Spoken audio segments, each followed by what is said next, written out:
যুদ্ধ পুরোপুরি থেমে যায়নি, শুধু রংটা বদলে গেছে।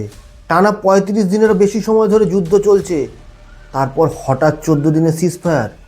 আর এই পুরো খেলার মাঝখানে পাকিস্তান হঠাৎ করে পিস ব্রোকার।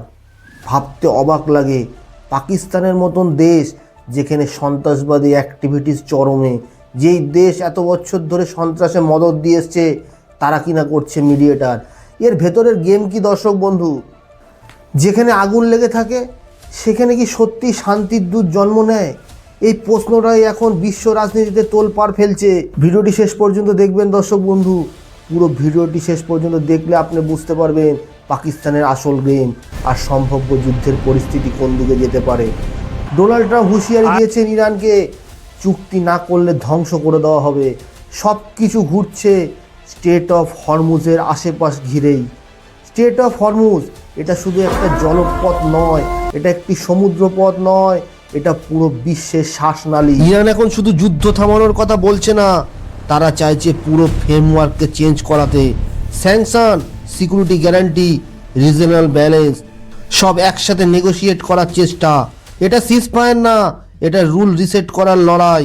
সিজফায়ার মানে পিস না, সব পক্ষই নিজেকে নেক্সট মুভ সাজাতে ব্যস্ত।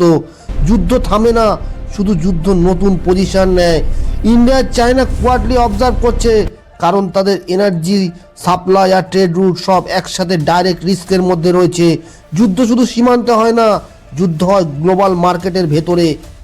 যে হরমুজকে কন্ট্রোল করবে সে শুধু রিজনকে কন্ট্রোল করবে না, পুরো ইকোনমিকে কন্ট্রোল করবে। এখন সামনে আসছে পাকিস্তানের রোল ডিপ্লোম্যাটিক ব্রিজ হিসাবে, কিন্তু আন্তর্জাতিক পর্যায়ে আলোচনা চলছে তাদের রোল কতটা নিউট্রাল আর কতটা স্ট্র্যাটেজিক অ্যালাইনমেন্ট ড্রিভেন। জিওপলিটিক্সে শুধু কেউ মিডিয়েটর থাকে না, সবাই নিজের ইন্টারেস্ট নিয়ে গেম খেলে। পাকিস্তানের ইন্টারেস্ট একটাই, তারা নিজেদের ভাবমূর্তিকে স্বচ্ছ করতে চায়।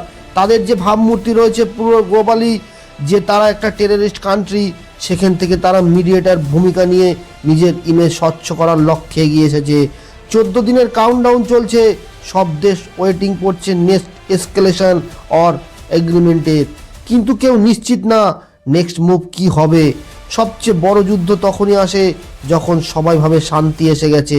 এখন প্রশ্ন একটাই, এটা কি সত্যিকারের পিস ডিল নাকি নতুন কনফ্লিক্টের শুরু? ইতিহাস বলে সবচেয়ে বিপজ্জনক মুহূর্ত আসে শান্তির মুখোশ ধরে। আপনারা কি মনে করেন দর্শক বন্ধু, পাকিস্তানে এই ধরনের আলোচনা কতটা কার্যকরী হতে পারে, নাকি এটা আমেরিকার কোনো নতুন পরিকল্পনা? আপনার মতামত কমেন্টে লিখে জানাবেন। ভিডিওটি ভালো লাগলে লাইক করুন, চ্যানেলটিকে সাবস্ক্রাইব করুন। সবাই সুস্থ থাকবেন, ভালো থাকবেন।